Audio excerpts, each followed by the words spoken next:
3 jours avant le mariage de ma sœur, son fiancé m'a soudainement appelé. « S'il te plaît, peut-on se voir tout de suite ?» Sa voix tremblait.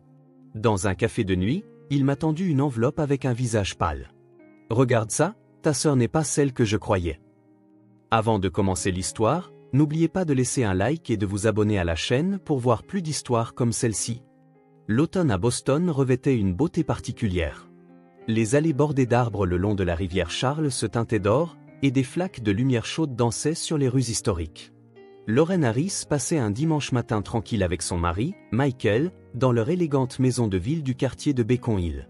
Lorraine s'était bâtie une solide réputation de décoratrice d'intérieur. Grâce à son goût raffiné et à son souci méticuleux du détail, elle avait gagné la confiance profonde de la haute société de Boston. Mariée depuis 8 ans, elle n'avait pas eu la joie d'avoir des enfants. Cependant, elle ne s'en était jamais plainte. La vie qu'elle et son mari Michael avaient construite ensemble était paisible et épanouissante. Michael était d'un naturel doux et attentionné. Le temps qu'ils passaient ensemble le week-end, à visiter des musées d'art ou à lire dans de petits cafés, était devenu pour eux deux des moments précieux. « Jessica pourrait t'appeler aujourd'hui », dit Michael en regardant le feuillage d'automne par la fenêtre, tout en buvant son café. Le visage de Lorraine s'illumina naturellement. « Je suis sûr qu'elle veut parler des préparatifs du mariage. Elle a l'air si heureuse. La voir si joyeuse me remplit de joie. » Sa sœur Jessica était une femme pleine de vie qui travaillait dans une agence de relations publiques. Les deux sœurs étaient très proches. Une fois par semaine, sans faute, elles s'appelaient pour se donner des nouvelles. Et chaque fois qu'elles étaient confrontées à des décisions importantes, elles se consultaient toujours. Lorsque Jessica s'était fiancée au chirurgien David Kennedy 6 mois plus tôt, Lorraine fut la toute première personne qu'elle appela. « Je n'arrive pas à y croire. C'est un homme tellement merveilleux. J'ai l'impression que nous pourrions être heureux pour toujours, tout comme toi et Michael. » Lorraine se souvenait encore clairement de la voix excitée de Jessica à ce moment-là. David était quelqu'un de doux et sincère. Dès leur première rencontre, Michael et Lorraine l'avaient tout de suite apprécié. « David est vraiment un homme bien », dit Lorraine à Michael. « On voit à quel point il chérit Jessica. L'atmosphère entre eux quand ils sont ensemble est si naturelle et chaleureuse. » Michael hocha la tête. « Le lien qui vous unit, vous les sœurs, est merveilleux aussi. On sent dans chaque conversation à quel point Jessica t'admire. Je suis sûr que ce sera un mariage magnifique. » Depuis le décès de leurs parents, l'un après l'autre, 10 ans auparavant, les deux sœurs étaient la famille la plus proche l'une pour l'autre. Le mariage de Jessica était devenu l'une des plus grandes joies de la vie de Lorraine. Le téléphone sonna à ce moment précis. « Bonjour. » La voix enjouée de Jessica retentit dans le combiné. « Aujourd'hui, c'est mon dernier essayage de robe. Tu viens avec moi ? » « Bien sûr. À quelle heure on se retrouve ? Que dirais-tu de 14h à la boutique sur Brewer Street ? Après, David nous rejoindra et nous pourrons dîner tous les 4 ensemble, toi et Michael. » Lorraine consulta son agenda. « Ça me semble parfait.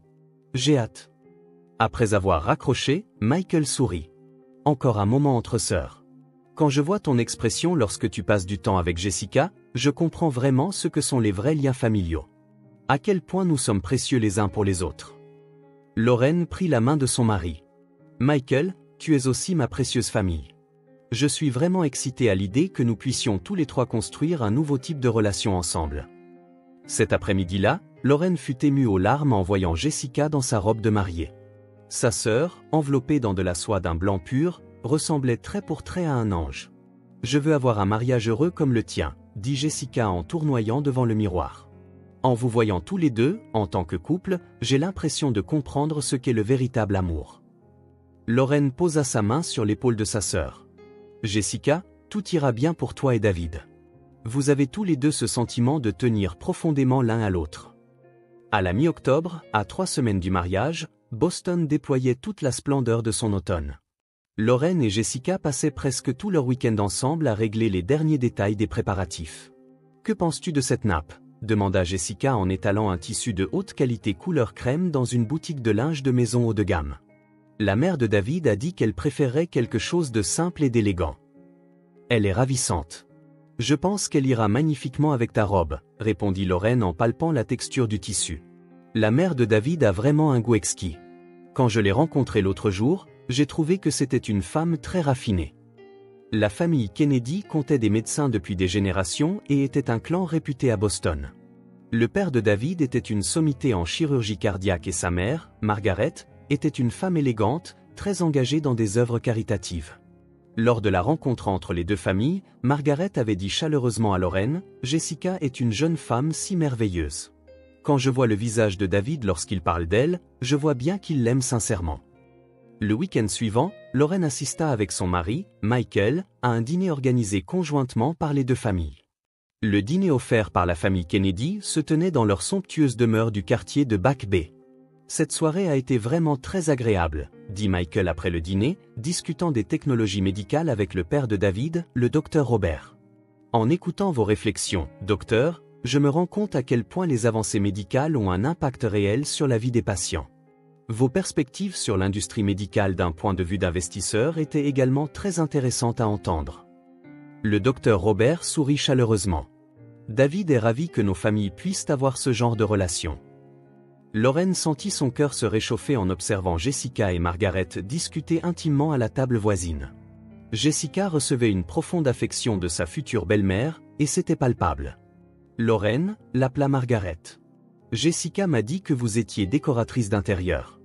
En fait, nous prévoyons de rénover notre maison l'année prochaine et je me demandais si nous pourrions vous consulter. »« J'en serais honoré. »« J'adorerais vous aider, » répondit joyeusement Lorraine. Sur le chemin du retour ce soir-là, Michael dit « Cela s'annonce vraiment comme un mariage merveilleux. Les deux familles ont une telle dignité, et il est clair qu'elles tiennent profondément les unes aux autres. Jessica pourra vivre une vie heureuse. » « Oui, on voit bien que David et Jessica s'aiment profondément, » répondit Lorraine en s'appuyant contre le bras de son mari. 2 semaines avant le mariage, Lorraine et Jessica se rendirent sur le lieu de la réception pour une dernière vérification. La salle de banquet élégante de l'hôtel, surplombant la rivière Charles, scintillait magnifiquement sous le soleil d'automne. Cet arrangement floral conviendra-t-il ? Le fleuriste leur montra un magnifique bouquet composé principalement de roses blanches et d'arômes. « C'est magnifique !» Les yeux de Jessica pétillaient de joie. « Qu'en penses-tu ? » ?»« C'est parfait. Je pense que ça te correspond merveilleusement bien, » répondit Lorraine, contemplant l'expression heureuse de sa sœur. Cependant, en vérifiant le plan de table, Jessica semblait un peu fatiguée. « Est-ce que ça va ? » demanda Lorraine, inquiète. « Oui, c'est juste que j'ai été trop occupée. J'ai quelques projets au travail que je dois terminer avant le mariage, » dit Jessica en portant la main à son front. « Mais ce sera bientôt fini. Alors ne t'inquiète pas. Ne te surmène pas. S'il y a quoi que ce soit que je puisse faire pour t'aider, n'hésite surtout pas. Merci. Ça m'aide beaucoup. » Une semaine avant le mariage, une fête de pré-célébration fut organisée avec des amis. Les collègues et amis d'université de Jessica, ainsi que les collègues médecins de David, se réunirent pour un moment convivial. « Jessica, tu es vraiment rayonnante, » dit Sarah, une amie proche de l'université, en levant son verre. Depuis le jour où tu as rencontré David jusqu'à maintenant, tu n'as cessé de resplendir. Merci. Je suis vraiment heureuse, dit Jessica, assise à côté de David et lui prenant doucement la main. Rencontrer une personne aussi merveilleuse, c'est comme un rêve. David la regarda également avec des yeux pleins d'amour. C'est moi dont la vie a changé quand j'ai rencontré Jessica. Être avec elle rend chaque jour nouveau et agréable. À la fin de la soirée, Lorraine serra Jessica dans ses bras. La semaine prochaine à la même heure, tu seras déjà Madame Kennedy. Merci pour tout. Voir ton mariage avec Michael m'a aidé à comprendre ce qu'est le véritable amour. Les larmes montèrent aux yeux de Jessica. Je veux être heureuse pour toujours, tout comme toi. Je suis sûre que tu le seras. Toi et David, vous saurez construire un foyer merveilleux ensemble. Cette nuit-là, seule avec Michael, Lorraine se sentit envahie par un profond contentement. Voir Jessica et David aujourd'hui m'a fait réfléchir, dit Michael en passant son bras autour des épaules de Lorraine. Quand 2 personnes s'aiment vraiment, leur simple présence ensemble rend également heureux tous ceux qui les entourent. C'est vrai. Les regarder me réchauffe le cœur, dit Lorraine en posant sa joue contre la poitrine de son mari. J'espère que les gens ressentent la même chose à notre propos. Bien sûr que oui. Je suis vraiment heureux de t'avoir épousé. Michael embrassa doucement les cheveux de sa femme. J'ai hâte d'être au mariage la semaine prochaine. Oui, ce devrait être le plus beau jour de la vie de Jessica, sourit sincèrement Lorraine. Plus qu'une semaine. Dehors, le paysage nocturne de Boston brillait paisiblement. Le cœur rempli d'anticipation pour la nouvelle vie qui allait commencer, Lorraine sombra dans un sommeil profond. Le jeudi soir, 3 jours avant le mariage, Lauren passait un moment tranquille dans le salon avec son mari, Michael. Michael parcourait des documents de travail et Lauren procédait à une dernière vérification de la robe qu'elle prévoyait de porter au mariage le surlendemain. « Demain, j'ai la dernière répétition avec Jessica », dit Lauren en suspendant une robe en soie lavande sur un cintre. « Elle a encore travaillé tard hier, je m'inquiète pour elle. » « On est toujours très occupé avant un mariage, » dit Michael en retirant ses lunettes et en regardant sa femme, mais elle va bientôt pouvoir se calmer. David sera là pour la soutenir. Vers 23 heures, le téléphone sonna. Le nombre de personnes susceptibles d'appeler à cette heure était limité.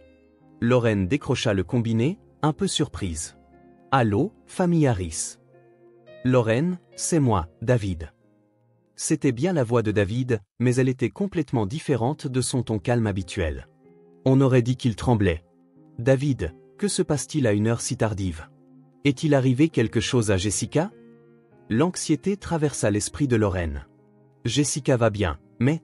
Lauren, s'il te plaît, pouvons-nous nous voir tout de suite? J'ai quelque chose de très important à te dire. » La voix de David était clairement agitée. Elle avait une urgence inimaginable venant de lui d'habitude. Que s'est-il passé, au juste? Je ne peux pas en parler au téléphone. S'il te plaît, je t'en supplie. Viens seul. Michael regardait Lauren avec inquiétude. Lauren fit signe à son mari de la main pour lui dire « Tout va bien », tout en répondant « D'accord, où se retrouve-t-on? Tu connais le dîner ouvert 24h24 à Harvard Square qui s'appelle le Midnight Café? Je t'y attendrai. J'y serai dans 30 minutes. » Après avoir raccroché, Michael se leva, inquiet. Qu'est-ce qui est arrivé à David? Je ne sais pas, mais il a l'air très bouleversé. Il m'a demandé de venir seul. Lauren prit son manteau. C'est peut-être juste le trac d'avant-mariage. J'ai entendu dire que les hommes traversent parfois ça. Tu veux que je vienne avec toi? Non, David a bien précisé de venir seul. Tout ira bien. Je serai vite de retour. La route vers Harvard Square était très fréquentée malgré l'heure tardive. Les noctambules du quartier universitaire et les gens qui terminaient leur service de nuit allaient et venaient. En conduisant, Lauren ne cessait de penser au tremblement dans la voix de David. Elle ne l'avait jamais vu aussi bouleversé. Le Midnight Café se trouvait au rez-de-chaussée d'un vieil immeuble très apprécié des étudiants de l'université Harvard. Une enseigne au néon éclairait faiblement la rue nocturne. Lorsque Lauren entra dans le café, elle repéra immédiatement David. Il était assis dans une banquette au fond, serrant sa tasse de café à deux mains. David. Au moment où il leva les yeux, Lauren eut le souffle coupé. Le visage de David était pâle, avec des cernes sombres sous les yeux. Contrairement à son apparence soignée habituelle, un bouton de sa chemise était défait et ses cheveux étaient en désordre. « Lauren, merci d'être venue. » David tenta de se lever mais trébucha. « Ça va? Reste assis. » Lauren s'assit en face de lui. Que s'est-il passé, au juste? Lorsque la serveuse apporta un café, David souleva la tasse de ses mains tremblantes. Le liquide faillit déborder. « Seigneur, je suis vraiment perdu. » Sa voix était faible, presque comme s'il se parlait à lui-même. « Je n'ai pas dormi du tout ces 3 derniers jours. »« David, calme-toi. Raconte-moi tout », l'encouragea doucement Lauren.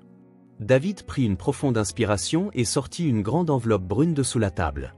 L'enveloppe était épaisse et semblait contenir des documents importants. « S'il te plaît, regarde ça. » Il tendit l'enveloppe à Lauren de ses mains tremblantes. « Mais avant, laisse-moi te dire une chose. J'aime Jessica. Je l'aime vraiment. Bien sûr, tout le monde peut le voir. C'est précisément pour ça que je ne peux pas accepter ça. » Les larmes montèrent aux yeux de David. « Lauren, ta sœur? Jessica n'est pas la personne que je croyais connaître. » Lauren prit l'enveloppe. « Qu'est-ce que c'est exactement? Ouvre-la, s'il te plaît. Mais prépare-toi. » Lauren ouvrit l'enveloppe. À l'intérieur se trouvaient des photographies et plusieurs documents officiels. La première chose qui attira son attention fut un rapport de résultats de test avec l'entête d'un établissement médical. Les mots « résultat du test de paternité ADN » lui sautèrent aux yeux. Et Lauren sortit les photographies. La photo couleur nette montrait Jessica parlant intimement avec un homme inconnu. Ils se tenaient la main et l'homme embrassait Jessica sur la joue. Les photos étaient datées de 3 semaines. « David, qu'est-ce que c'est que ça? Laisse-moi t'expliquer. » David se couvrit le visage de ses deux mains. Il y a 2 mois, Jessica m'a dit qu'elle était enceinte. Nous étions fous de joie. Mais quand j'ai calculé le moment de la conception, quelque chose ne collait pas. Lorraine sentit ses mains devenir glaciales. Je suis médecin. Je ne fais pas d'erreur dans le calcul des semaines de grossesse. Mais pendant cette période, nous n'étions pas ensemble. J'étais à une conférence en Europe. Alors, tu as fait ce test. Au début, je ne voulais pas douter d'elle, mais je n'ai pas pu dormir d'anxiété pendant des jours. J'ai secrètement demandé un test ADN. David montra le rapport du doigt. Les résultats sont écrits là. Lorraine regarda les résultats du test de ses mains tremblantes. Les conclusions médicales, indiquant qu'aucun lien de paternité n'avait été établi, étaient imprimées en caractères froids. Mais ce n'est pas tout, poursuivit David. J'ai engagé un détective privé. J'ai fait suivre Jessica. Et ce que nous avons découvert? Il sortit une autre photographie. Cette fois, c'était une photo nette prise en plein jour. Jessica dînait dans un restaurant chic avec le même homme. Ils se tenaient la main par-dessus la table, se regardant profondément dans les yeux. Au moment où Lorraine reconnut clairement le visage de l'homme, le monde s'arrêta. Et elle ne pouvait plus parler. Lorraine, connais-tu cet homme? Lorraine fixa la photographie. C'était sans l'ombre d'un doute son mari, Michael Harris. Lorraine resta assise, serrant fermement la photographie, sans voix. Sous l'éclairage du café, le visage de son mari, Michael, était clairement visible. L'image de lui tenant intimement la main de Jessica, lui adressant des regards amoureux, semblait irréelle. Lorraine, l'appela David, inquiet. Connais-tu cette personne? Lorraine parvint enfin à parler. C'est mon mari, Michael. Le visage de David se figea. Ton mari? Oui. Les mains de Lorraine tremblaient. Mais ce doit être une sorte d'erreur. Michael et Jessica, une telle chose est impossible. Lorraine, je voulais le croire aussi, dit David en sortant une autre enveloppe. Mais en poursuivant l'enquête, des faits encore plus graves ont été révélés. La nouvelle enveloppe contenait encore plus de photographies et de documents. De multiples photos, avec des dates différentes, montraient Michael et Jessica se rencontrant à divers endroits. Il y avait des images dans des halls d'hôtels de luxe, des restaurants isolés, et même 2 s'embrassant dans la voiture de Michael. S'il te plaît, regarde les dates sur ces photographies, expliqua David d'une voix tremblante. La plus ancienne date d'il y a 5 ans. Cela veut dire, il y a 5 ans, halta Lorraine. Mais c'est l'époque où Jessica était encore étudiante en master. 3 ans après notre mariage avec Michael. C'est exact. Cette relation durait depuis 2 ans avant même que je ne rencontre Jessica. Lorraine examina les photographies une par une. Les preuves, classées par ordre chronologique, racontaient clairement l'histoire d'une liaison de longue date. Parmi elles se trouvait même une photo de Jessica achetant des articles pour bébé avec Michael. Des articles pour bébé. Lorraine était confuse. Mais Jessica n'a pas d'enfant. C'est le fait le plus choquant de tous. David sortit un autre document. Selon le rapport du détective privé, Jessica a déjà un enfant secret de 3 ans. Michael en est sans aucun doute le père. Lorraine se renversa sur sa chaise. Elle avait l'impression que le monde tournait. Un enfant secret, de 3 ans. Oui. Une petite fille nommée Lilian. Michael a secrètement loué un appartement où il loge Jessica et l'enfant. David lui montra le document avec l'adresse de l'appartement. C'est à 20 minutes de route d'ici.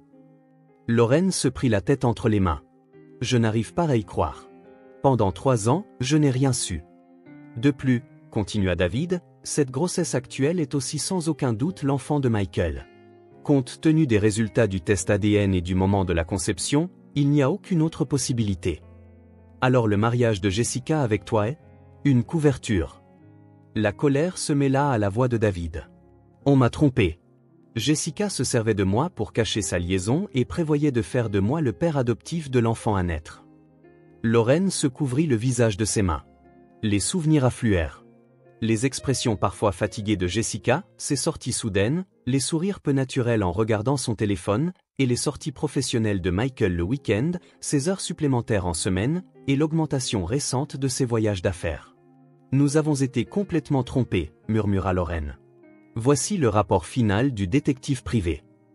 David lui tendit un document épais. Michael et Jessica se voient au moins 3 fois par semaine. Ils passent aussi régulièrement du temps avec leur enfant secret, Lilian. Ils fonctionnent complètement comme une famille. Le rapport contenait des enregistrements détaillés, des photographies de Michael allant chercher l'enfant à la garderie, des photos de familles attendrissantes 2-3 jouant dans le parc, faisant du shopping le week-end au centre commercial. À l'insu de Lorraine, une autre famille existait. Ces deux-là nous ont complètement trompés. La voix de Lorraine devint glaciale. Pendant 5 ans, ils ont continué à jouer la comédie juste devant moi. Je ressens la même chose. David serra les poings. Quand Jessica disait qu'elle voulait un mariage heureux, elle avait en fait déjà un enfant avec Michael et était enceinte d'un autre.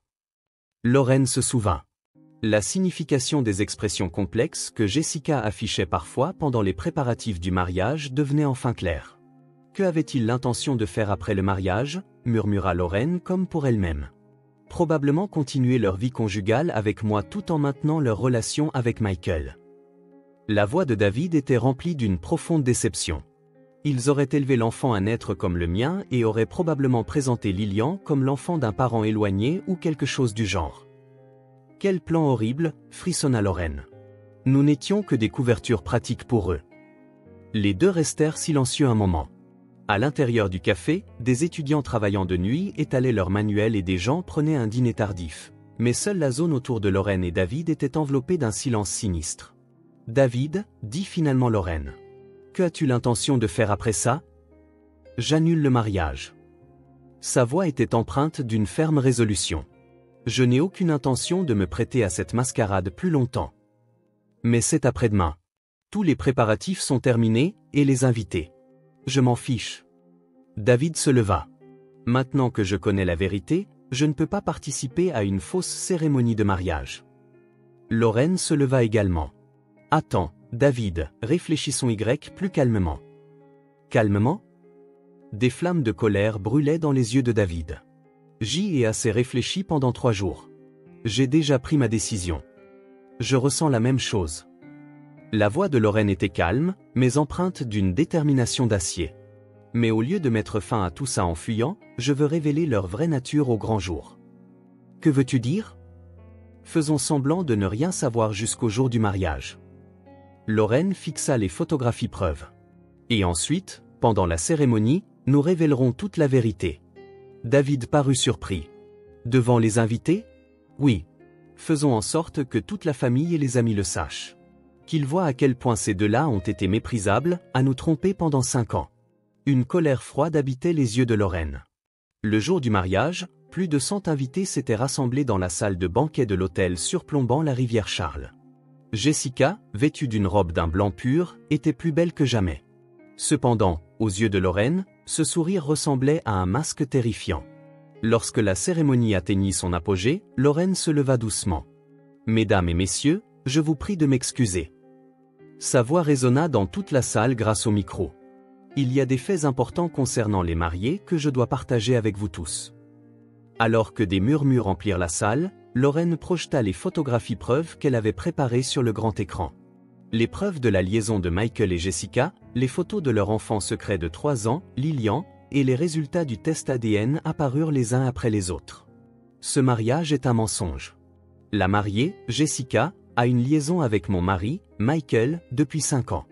Elle a déjà eu un enfant avec lui, et l'enfant qu'elle porte actuellement est également l'enfant de mon mari.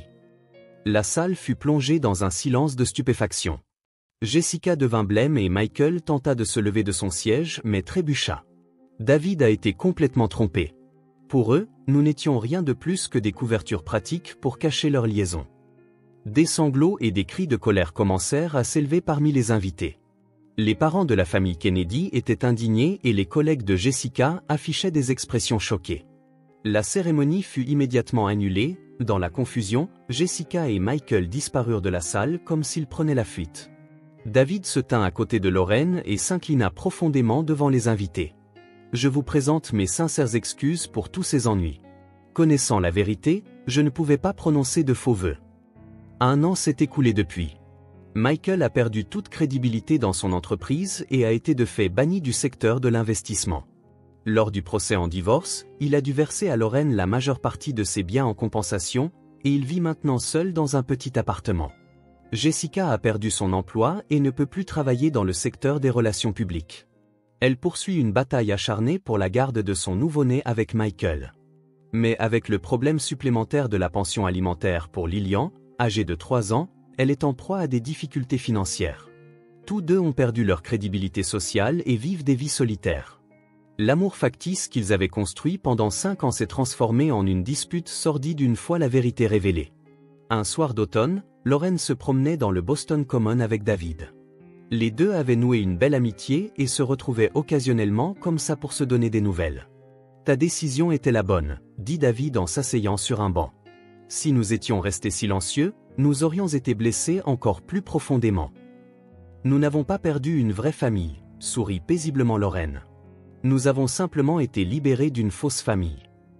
C'est exact. La vraie famille, ce n'est pas une question de lien de sang ou de relations formelles, mais de liens tissés par la confiance et la sincérité. Lauren avait commencé à vivre seule dans un nouvel appartement. Mais elle ne se sentait pas seule. Son travail de décoratrice d'intérieur se portait bien, et ses relations avec les nombreux amis qui avaient soutenu la vérité s'étaient approfondies. La trahison fut certainement une expérience douloureuse, dit Lauren en contemplant le coucher du soleil. Mais grâce à elle, j'ai pu apprendre ce qui est vraiment important. Les relations sans sincérité ni honnêteté ne peuvent jamais devenir un véritable amour, peu importe combien de temps elles durent. David hocha la tête. Je ressens la même chose. Maintenant, j'ai l'impression de m'être retrouvé. Les deux regardèrent tranquillement le soleil se coucher.